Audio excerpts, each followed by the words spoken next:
Nós estamos estudando a Palavra de Deus durante essas semanas aqui e olhando para ela, tentando encontrar recursos que a Bíblia nos apresenta para enfrentarmos as crises.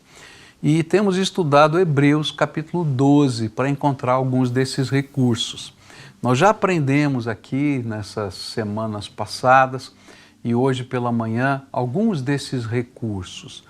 Nós vimos que nós precisamos aprender com o Senhor, que deixou diante de nós uma grande nuvem de testemunhas, e os testemunhos das pessoas nos ajudam a crer e ter esperança. Depois aprendemos que a gente tem que deixar tudo que nos atrapalha, não é? E a gente viu que tem tralha na nossa vida que a gente tem que jogar fora, que tem pecado que a gente tem que jogar fora. Depois vimos também que é preciso ter perseverança no momento de crise, senão não tem vitória. Quem desiste já perdeu. Quem permanece na luta sempre tem a chance de ganhar, e com Jesus a gente é vitorioso, então persevere. A terceira coisa que vimos, ou a quarta coisa que vimos hoje pela manhã foi foco.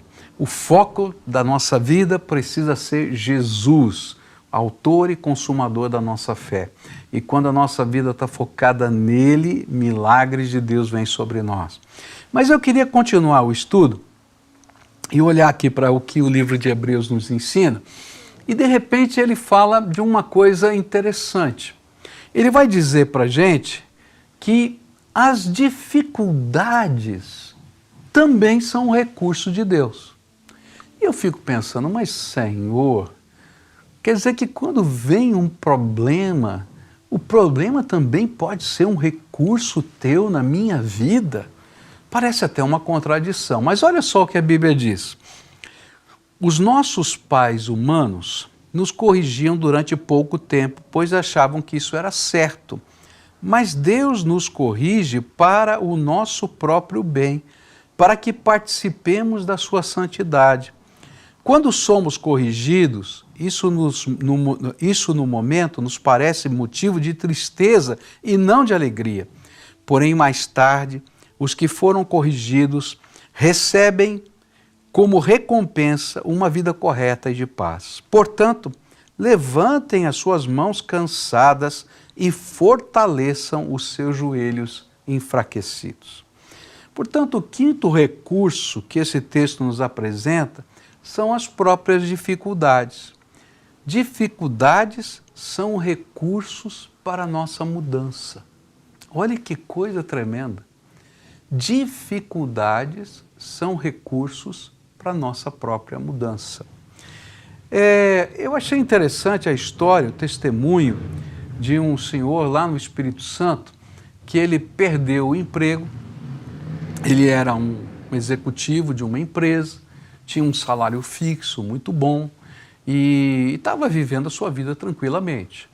E de repente veio o desemprego na nossa nação, e ele perdeu o seu emprego, não conseguiu se recolocar profissionalmente, ele era altamente capacitado, mas no entanto não tinha vaga para ele, né? E aí ele não conseguiu se recolocar. E aí ele e a esposa começaram a pensar, o que a gente vai fazer? E é nesse processo que ele se converte, que ele tem uma experiência com Jesus, e Jesus coloca uma ideia na mente dele e da sua esposa. Sua esposa fazia um sorvete maravilhoso. E ela então começou a fazer o sorvete, e ele colocava em caixas e levava para a praia, para vender na praia. E as pessoas perguntavam, qual é o nome desse sorvete? E ele dizia, não tem nome não, esse sorvete é sem nome, não é? E aí aquilo foi crescendo, crescendo, ele abriu uma portinha de sorveteria, depois outra, e virou uma franquia chamada Sorvete Sem Nome, né? E essa é a marca dele, interessante. E aquela pessoa que era um funcionário se tornou um empresário e começou a ser uma pessoa extremamente bem-sucedida. E eu vou dizer para você, ele mesmo conta no seu testemunho, que se não fosse a dificuldade que ele tinha vivido, e se não fosse aquele momento de ele perceber que toda a sua competência não era suficiente, ele não teria aceitado Jesus. E mais, se não fosse aquela dificuldade, ele não teria se reinventado para ser um empresário como ele era e é até hoje. Eu fico pensando, olha só, dificuldades são recursos de Deus para a nossa mudança. Dependendo da maneira como você enxerga as dificuldades, você pode ser motivado ou pode desanimar-se. Se as dificuldades forem vistas como disciplinas que nos ajudam, que nos fortalecem, que nos fazem vencedores, porque o Pai eterno tem amor por nós e tem um plano para a nossa vida, então nós vamos enfrentar essas dificuldades cheios de fé, cheios de esperança, repletos de amor do Pai. É interessante isso, né? Essa semana a Cleusa começou a fazer sessões de fisioterapia. Nós fomos fazer o tratamento, depois ficamos em quarentena, depois volta, não volta, o que a gente faz? Então ela começou a refazer as suas sessões de fisioterapia. E foi animadora, a primeira sessão foi maravilhosa, a segunda melhor ainda, e aí então a fisioterapeuta começou a falar, não é, que os músculos estavam respondendo muito bem ao exercício. No final daquela segunda sessão de fisioterapia, ela estava exausta, ela disse assim, olha, parece que eu fui numa academia, eu estou tão cansada, eu estou tão quebrada, eu só quero dormir. Mas sabe o que ela me pediu? Ela chegou para mim e falou assim, bem, será que a gente consegue aumentar o número de sessões? Porque está indo tão bem e eu queria fazer 3 vezes por semana. Eu fico pensando, mas ela estava tão cansada, o seu corpo estava doendo, não é? Que ela disse que não conseguia nem imaginar qualquer coisa depois da sessão, a não ser dormir. Mas ela não estava focada nas dores. Ela estava focada em ver o progresso. As dores não eram o mais importante, mas sim o resultado que a gente estava sonhando e que a gente continua sonhando, que ela volte a andar um dia. Por isso ela me pediu que a gente aumentasse o número das sessões. Sabe, desde o começo desse texto, o autor de Hebreus ele vai falando de uma corrida, que a gente está numa corrida e que nós somos esses corredores. E eu fico imaginando isso, né? Esses corredores de longas distâncias, eles quando estão correndo, os seus músculos doem. Eu converso com um deles, né, que diz que quando chega o final, os últimos quilômetros, eles estão sentindo muitas dores nos seus músculos, mas eles não querem parar, porque eles têm uma motivação, eles querem terminar a corrida. E sabe o que é incrível? É que eles não fazem o músculo doer só no dia da corrida. Todos os dias, quem faz uma corrida dessa de longa distância tem que treinar todo dia. E sabe, o treinamento também dói, machuca. Mas se eles não estiverem preparados, eles não conseguem enfrentar. A Bíblia está dizendo que Deus, como Pai, Ele está controlando a intensidade das dificuldades. Mas Ele tem um propósito. Ele quer usar essas dificuldades para o seu crescimento em amor. E Ele está dizendo, olha, eu estou usando problemas, dificuldades que surgem na vida. Eu estou permitindo, eu estou deixando que elas venham para que a gente possa ser treinado por Ele. Que a gente possa viver as mudanças que precisam ser vividas. Para que a gente possa de fato ser vitorioso. Eu não conheço qualquer campeão que não tenha passado pela disciplina do treinamento com dificuldades crescentes. Pode perguntar para eles. Eles começam o seu treino fazendo isso, depois tem que acrescentar mais aquilo, depois tem que acrescentar mais aquilo outro. E se você vê, por exemplo, esses atletas de alta performance, que a gente diz, não é? Eles estão confinados na sua casa, não vão às academias, etc. Mas você pode vê-los na televisão treinando. E eles estão lá fazendo coisas estranhas. Eu vi essa semana, né, uma nadadora, se eu não me engano, da Rússia, que ela deitou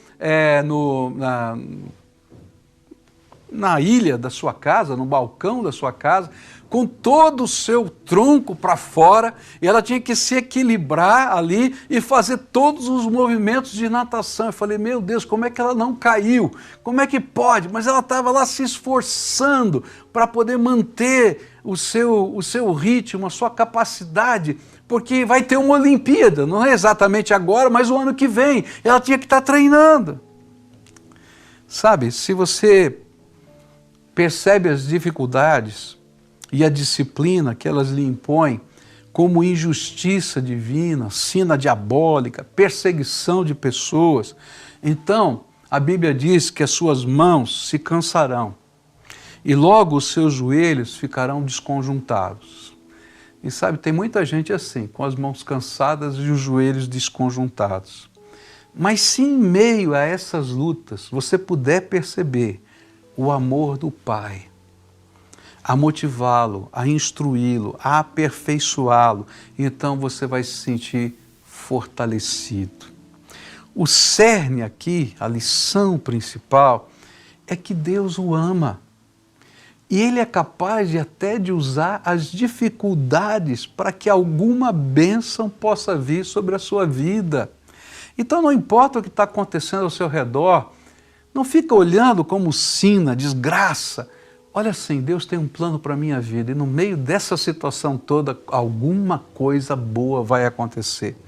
Sabe, olha só o que a Bíblia diz em Romanos 8, 28. Olha que promessa Deus faz. Pois sabemos que todas as coisas trabalham juntas para o bem daqueles que amam a Deus, daqueles a quem Ele chamou de acordo com o seu plano. Olha, tem algumas palavras-chave aqui. A primeira delas é todas as coisas. O que é todas as coisas? É difícil, né, de definir todas as coisas, né? Um dia eu perguntei para uma pessoa e ela disse para mim, todas as coisas, né? Eu não sei se você tem uma definição melhor, mas ele está falando de tudo, tudo que estiver acontecendo, Deus usa para trabalhar para o teu bem. Se Deus está me fazendo uma promessa dessa, eu vou dizer, Senhor, estou aqui, ó, lembra da tua promessa, eu quero ver o bem que virá, porque o Senhor prometeu. E a segunda palavra-chave aqui, de acordo com o seu plano. Sabe por que às vezes todas as coisas não estão acontecendo para o seu bem? É porque a gente está lutando contra o plano de Deus. Mas se a gente corrige a rota e deixa o plano de Deus ser colocado na nossa vida, então pode crer, pode ter certeza que o Senhor vai te abençoar, porque Ele vai usar até as coisas difíceis para fazer disso uma bênção na sua vida. Essa semana a minha esposa compartilhou comigo que a senhora que faz as unhas dela estava testemunhando do suprimento de Deus. O local que ela trabalha está fechado, não pode atender, e ela começou a ficar preocupada com as suas necessidades financeiras. E aí então ela começou a fazer contato com as suas clientes para atender em casa. E então algumas diziam, vem em casa. E às vezes ela saía de casa e dizia assim, Senhor, mas eu vou pegar meu carro, pôr gasolina, e eu vou para atender uma pessoa, Senhor. Eu não sei se vai compensar. Mas aí ela chegava lá, e dizia assim, já que você está aqui, você pode fazer a unha da minha filha, você pode fazer o pé do meu marido, você pode isso aqui. Daí virava 4. Aí ela ia atender, tocava o telefone, ia atender uma segunda, dizia, Senhor, mas eu vou lá para o outro lado agora e tal. E chegava lá, acontecia coisa assim. E ela estava assim, no final, dizendo assim, sabe de uma coisa?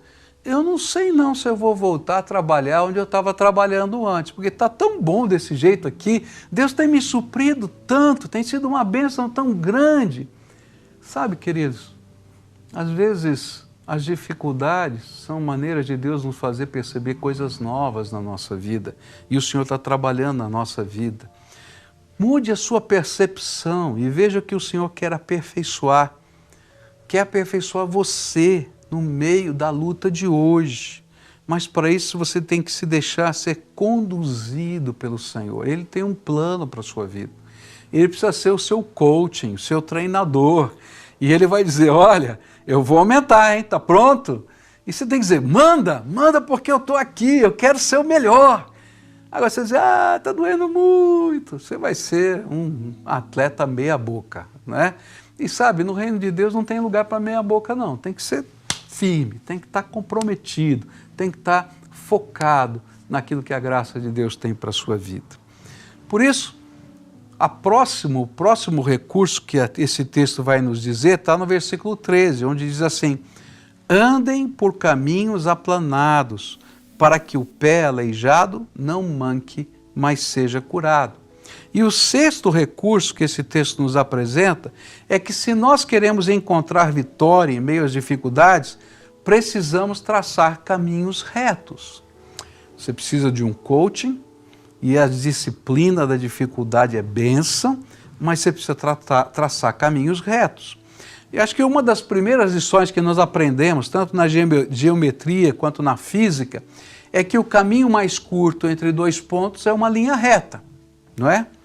Por isso, se você quer ser vitorioso em meio às dificuldades, você não pode abrir mão da maneira que Deus aprova.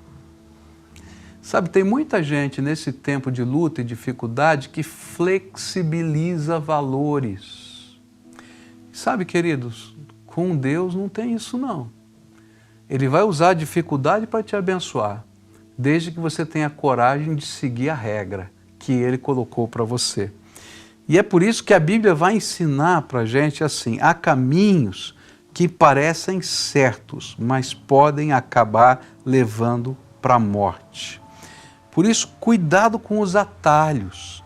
Muitas vezes eles nos levam a nos perdermos e não alcançarmos a vitória, e assim nós somos desclassificados. Por isso o apóstolo Paulo vai dizer lá em 2 Timóteo 2,5, o atleta que toma parte numa corrida não recebe o prêmio se não obedecer às regras da competição. Ele é desclassificado. Sabe, às vezes o Senhor tem um plano para a minha vida e Ele está me treinando, está dosando as dificuldades, Ele quer a vitória. Mas a gente quer fazer atalhos, a gente quer encurtar os caminhos, a gente flexibiliza valores, a gente faz acordos que não são bons, a gente faz coisas que Deus não pode colocar o seu selo sobre elas. E aí o Senhor diz, não posso te abençoar. E aí você vai se tornar desclassificado. Eu quero dizer para você, não somente o Senhor não vai abençoar, mas se você fizer alguma coisa errada, sim, e você é um cristão temente a Deus, se for preciso para você entender que é errado, Ele vai estampar no vídeo e no áudio para todo mundo ver o seu pecado. Para que todos, inclusive você, percebam que pecado é pecado. Sabe, é uma coisa triste, mas é verdade. O Senhor encobre uma multidão de pecados daqueles que se arrependem, mas o Senhor revela a multidão de pecados daqueles que endurecem o seu coração. A Bíblia vai ensinar isso para a gente. Por isso, a gente tem que aprender a fazer caminhos retos. Ele afirma que não somente nós mesmos somos prejudicados com os caminhos tortuosos, mas outras pessoas também são por causa deles. Ele afirma que existem pessoas entre nós que precisam de ajuda para caminhar, estão mancando. E ao invés de serem ajudadas e até curadas por andarem conosco, eles adoecem. Queridos, tem gente ficando boa, curada do teu lado, ou você é daqueles que adoece gente? Para pensar. Que tipo de influência você é?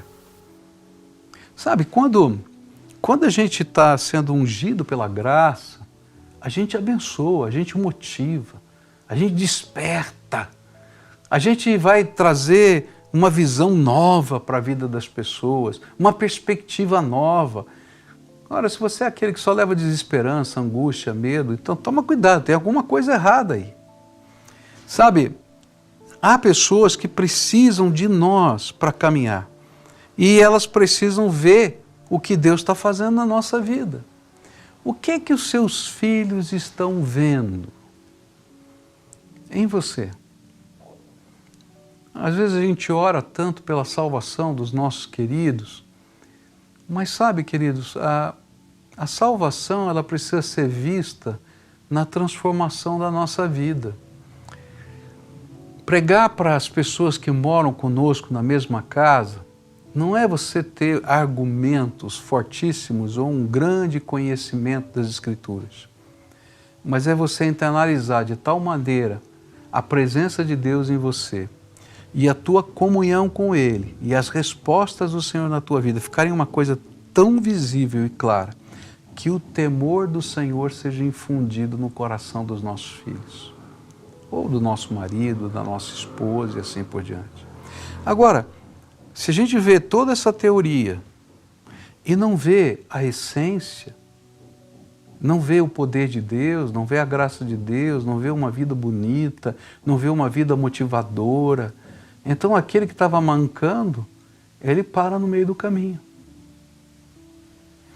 Sabe, tem gente que está olhando para você e que precisa de você. Eu me lembro de uma cartinha de uma mãe, né, que escreveu para o seu filho, bebezinho. Né? O bebezinho não sabe ler, mas ela escreveu para um dia dar para o seu filho quando ele pudesse ler. E uma das expressões daquela carta é que os 2 olhinhos brilhantes que ela via todos os dias focado nela, a inspiravam a ser um modelo de temor e de poder de Deus na vida daquela criança. E que no dia em que ele pudesse ler aquela carta, que aqueles olhinhos continuassem a brilhar, de ver o temor e o poder de Deus na vida daquela mãe. O que as pessoas estão vendo? O que esses olhinhos que estão fixados em você estão enxergando? Eles não querem enxergar uma doutrina, eles não querem enxergar uma regra, eles querem enxergar o poder de Deus, a amizade de Deus com você, a revelação de Deus em você e a vivência desses valores divinos no dia a dia da sua vida. Há pessoas para quem você já testemunhou da sua fé que talvez estejam escandalizadas da sua conduta. E aí a sua conduta, ao invés de ajudá-las a caminhar mais rápido, elas atrapalham na jornada. E aí a gente fica pensando, mas o que é que está acontecendo? Tem tanta gente que está fora da igreja porque se escandalizaram com um pastor. Porque ao invés de tratar a alma ferida, quem sabe pisou na alma machucada. Há tanta gente que está fora da igreja por causa de pai, de mãe. Há tanta gente que está fora da igreja por causa de líderes espirituais que fizeram, falaram, agiram de maneira tão contraditória aquilo que eles viam na palavra de Deus e que diziam assim, será que vale a pena eu crer? Então, trace caminhos retos. Mas deixa-me fazer um parênteses aqui. Se você é um daqueles que está fora da igreja por causa dessa gente, eu quero dar uma palavra para você. Hoje pela manhã a gente aprendeu que o foco da vida cristã precisa ser Jesus, autor e consumador da nossa fé. E a gente volta para a casa dele, não por causa das pessoas, mas a gente volta para a casa de Deus por causa de Jesus. A primeira tentação que o diabo vai colocar na sua mente é dizer, ok, eu vivo bem com Deus na minha casa. É verdade, você vive bem com Deus na sua casa, mas não na plenitude do propósito de Deus, porque Ele tem um plano para a sua vida e Ele tem um ministério para você desenvolver e você tem dons. E quando você fica sozinho no seu canto, você os enterra. Então está na hora de voltar para a comunhão. Não por causa do pastor ou do líder ou isso, quem seja, mas porque Jesus é aquele que diz que você precisa estar lá. Mas quero voltar para o meu assunto agora. Cuidado, porque o Senhor disse, se você escandalizar um desses meus pequeninos, era melhor você amarrar uma pedra de moinho no seu pescoço e se jogar no mar. Porque você vai ter que enfrentar o meu julgamento. E a Bíblia diz que o julgamento do Senhor para aqueles que são líderes, que são exemplo para outros, é maior do que aos pequeninos, porque eles têm mais responsabilidade, porque conhecem mais. Então trace caminhos retos. E sabe, traçar caminhos retos é aprender com Josué, capítulo 3, versículo 5. E disse Josué ao povo: santificai-vos, porque amanhã o Senhor fará maravilhas no meio de vós. A maneira de Deus nos dar a vitória pelo seu poder, com fé, é fidelidade em santidade. Eu queria terminar essa mensagem orando com você, como a gente sempre faz. E foram duas as coisas que nós colocamos aqui para você hoje. A primeira delas é que, se você quer ser vitorioso, você tem que mudar a sua perspectiva das dificuldades. Há um Deus todo-poderoso que tem um plano para a sua vida e que pode fazer todas as coisas contribuírem para o seu bem. Então, se você enxergar a disciplina, se você enxergar o problema, a dificuldade, como uma maneira de Deus promover as mudanças necessárias na sua vida e fazer você melhor ainda, tá? Como um coaching treina o seu atleta, então você vai ter uma perspectiva nova, uma motivação nova. E enquanto você estiver sendo treinado por Deus, faça caminhos retos. Faça caminhos retos. Olha para a tua vida, conserta o que precisa ser consertado. E a coisa mais bonita aqui é que tipo de exemplo você é. As pessoas precisam ver em você a graça de Deus, o poder de Deus, a tua intimidade com Deus. Quando Moisés ia para a tenda do encontro, era algo tão impressionante, mas tão impressionante, que todo mundo se colocava na porta da sua tenda. E quando Moisés entrava na arca, ou melhor, na tenda, e a nuvem baixava, as pessoas tinham tamanha percepção da presença de Deus que colocavam a boca no pó. Que quando você entrar numa sala, quando você fizer uma oração, quando você estiver tomando uma decisão, a nuvem da presença de Deus seja algo tão revelador que as pessoas tenham que dizer: o Senhor está no meio de nós. Esse é o chamado. Então, nessa noite, eu queria orar com você. E eu queria que você tomasse algumas decisões. E a decisão que eu quero convidar você para tomar é a primeira: mudar a sua percepção das dificuldades. Senhor, muda os meus olhos. A Bíblia diz que se os nossos olhos forem maus, a nossa alma está em trevas. Mas se os nossos olhos forem bons, há luz dentro da nossa alma. E sabe, tem muita gente com os olhos escuros. Está na hora de olhar com fé, de entender que Deus tem um plano. Então agora você vai pedir: Jesus, muda os meus olhos, muda o meu coração, muda a minha percepção. Eu preciso. E quando você estiver fazendo isso, assuma um compromisso. Senhor, me ajuda a traçar caminhos retos, para que o meu olhar transformado inspire, abençoe, motive e faça com que outros queiram experimentar o que eu estou experimentando da graça de Deus. E eu vou pedir para você entrar nesse link e preencher lá: Senhor, muda os meus olhos. Senhor, me ajuda a traçar caminhos retos. Eu quero que o Senhor faça uma intervenção na minha vida. E eu repito, sabe por que eu peço isso? A primeira coisa é porque eu acho que Deus é digno de uma resposta. A gente tem que se comprometer com Ele. Não é uma resposta só jogada no ar. Eu tenho compromisso com aquilo que eu estou falando com Deus. E a gente vai lá e anota. E a segunda coisa é porque dentro da estrutura da igreja nós queremos colocar tudo que a gente tem à disposição de você para ajudá-lo a crescer nesse seu propósito de ter bons olhos e de aprender a traçar caminhos retos. E ali a gente tem os cursos que a igreja dá. E um deles que eu queria desafiar você a fazer é o discipulado. Que o discipulado nos ajuda a mudar o foco. A gente estava focando em tudo isso aqui ao redor e a gente começa a olhar para Jesus. Jesus passa a ser o nosso foco e muda a nossa visão.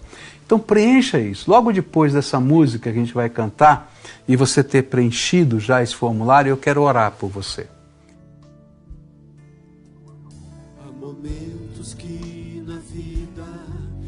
Pensamos em olhar atrás, é preciso pedir ajuda para poder continuar.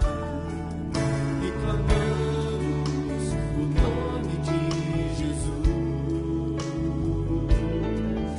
e clamamos o nome de Jesus, e clamamos o nome de Jesus. Ele nos ajuda a carregar a cruz.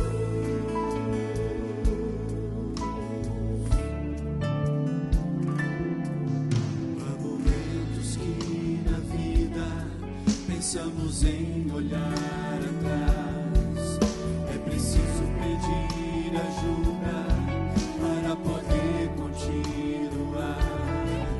E clamamos o nome de Jesus, e clamamos o nome de Jesus, e clamamos o nome de Jesus.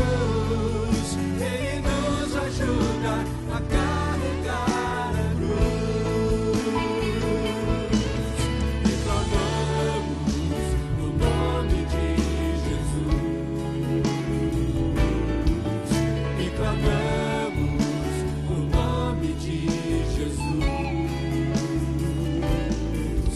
e clamamos o nome de Jesus. Ele nos ajuda a carregar a cruz. Mais uma vez, e clamamos o nome de Jesus, e clamamos o nome de Jesus, e clamamos o nome de Jesus. Ele nos ajuda a carregar a cruz. Ele nos ajuda a carregar a cruz. Ele nos ajuda a carregar a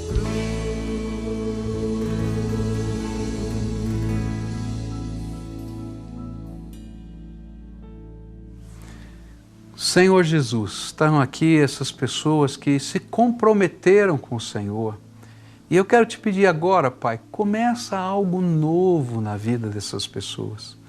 Ó Pai, que nesse momento o derramar do Teu Espírito Santo sobre elas seja algo tão tremendo, tão maravilhoso, tão extraordinário, que o olhar deles mude, que brilhe a beleza de Jesus neles. Senhor, assim como Moisés, que teve aquele encontro com o Senhor lá na montanha e o seu rosto resplandecia, resplandece neles a Tua glória, resplandece neles a Tua presença, resplandece neles o Teu poder. Nas áreas, Senhor, em que eles estão machucados, quebrados, vem com o Teu bálsamo e cura, Senhor, cura a alma ferida, cura, Senhor. Ó Pai, naquilo que eles estão sendo pressionados, dá-lhes, Senhor, graça para atravessarem as pressões e serem vitoriosos, mas que acima de tudo eles reflitam a glória do Senhor na vida dos seus queridos. Que a casa deles seja abençoada, que as mãos deles sejam abençoadas, que as palavras sejam abençoadas, que a visão seja abençoada, que o discernimento seja abençoado, que a esperança seja abençoada. Vem, Senhor, e abençoa. É aquilo que oramos em nome de Jesus. Amém e amém, Senhor.